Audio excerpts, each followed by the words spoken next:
Hello. Welcome to a special edition of Whisper Reads.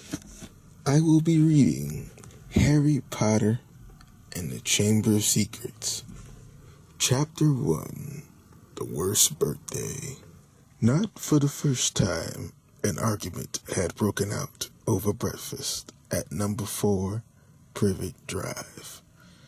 Mr. Vernon Dursley had been awoken in the early hours of the morning by a loud hooting noise from his nephew Harry's room. "Third time this week," he roared across the table. "If you can't control that owl, it'll have to go." Harry tried, yet again, to explain. "She's bored," he said. "She used to fly around outside. If I could just let her out at night." "Do I look stupid?" snarled Uncle Vernon, a bit of fried egg dangling from his bushy mustache. "I know what'll happen if that owl let out." He exchanged dark looks with his wife, Petunia. Harry tried to argue back, but his words were drowned by a long, loud belch from Dursley's son, Dudley.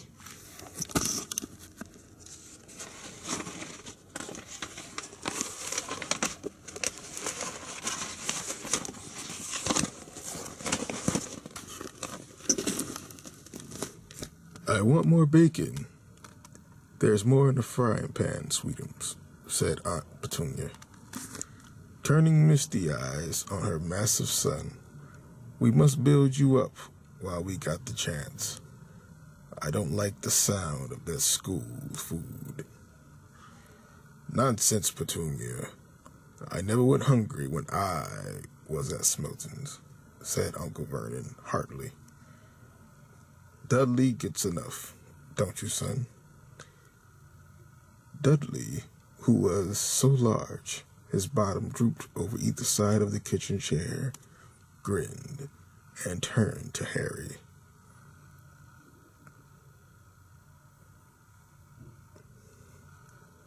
"Pass the frying pan."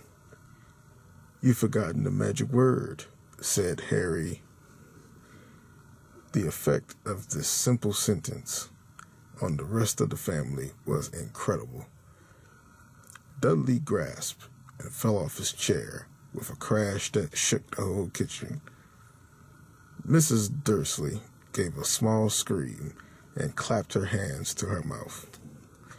Mr. Dursley jumped to his feet, veins throbbing in his temples.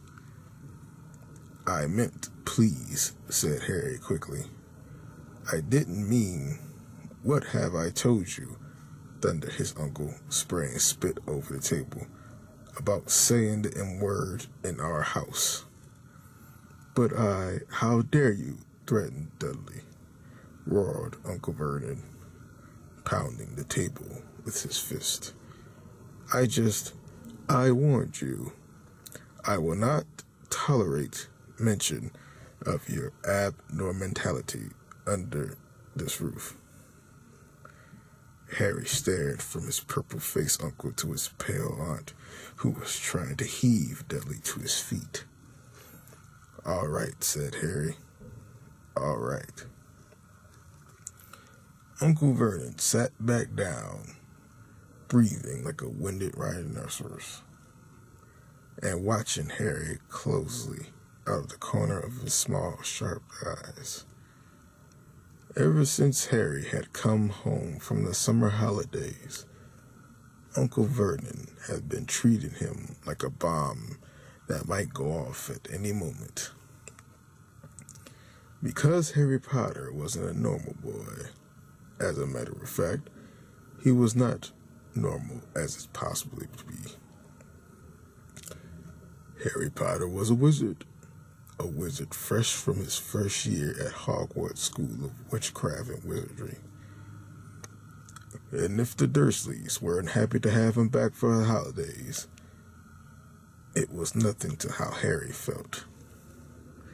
He missed Hogwarts so much It was like having a constant stomachache. He missed the castle with its secret passageways and ghosts, his clash, though perhaps not Snape, the potions master, the mail arriving by owl, eating banquets in the Great Hall, sleeping in his 4-poster bed in the tower, visiting the gamekeeper, Hagrid, in his cabin next to the Forbidden Forest in the grounds, and especially Quidditch, the most popular sport in the wizarding world.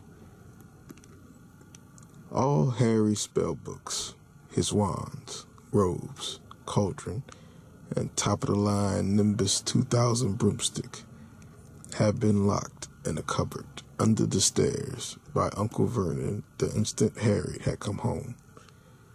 What did the Dursleys care if Harry lost his place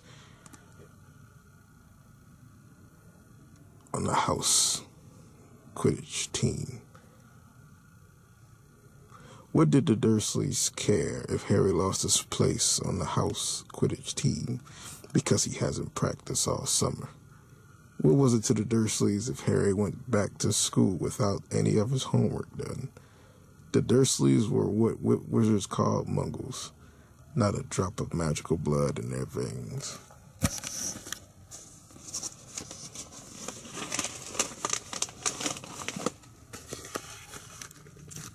And as far as they were concerned, having a wizard in the family was a matter of deepest shame. Uncle Vernon had even padlocked Harry's owl, Hedwig, inside her cage to stop her from carrying messages to anyone in the wizarding world. Harry looked nothing like the rest of the family. Uncle Vernon was large and neckless, with an enormous black mustache. Aunt Petunia was a horse-faced and bony. Dudley was blonde, pink, and porky. Harry, on the other hand, was small and skinny, with brilliant green eyes and jet black hair that was always untidy. He wore round glasses, and on his forehead was a thin, lightning-shaped scar. It was this scar that made Harry so particularly unusual, even for a wizard. The scar was the only hint of Harry's very mysterious past, of the reason he had been left on Dursley's doorstep 11 years before. At the age of 1 year old, Harry had somehow survived a curse from the greatest sorcerer of all time, Lord Voldemort, whose name most witches and wizards still feared to speak. Harry's parents had died in Voldemort's attack, but Harry had escaped with his lightning scar, and somehow nobody noticed why Voldemort's powers had been destroyed the instant he failed to kill Harry.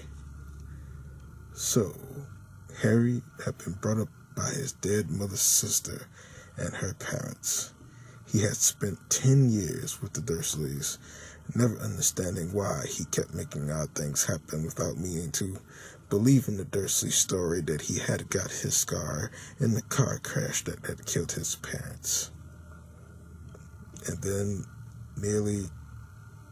then exactly a year ago, Hogwarts had written to Harry, and the whole story came out. Harry had taken up his place at the wizard school, where he and his scar were famous. But now the school year was over, and he was back with the Dursleys for the summer, back to being treated like a dog that had rolled in something smelly. We will continue in the next video.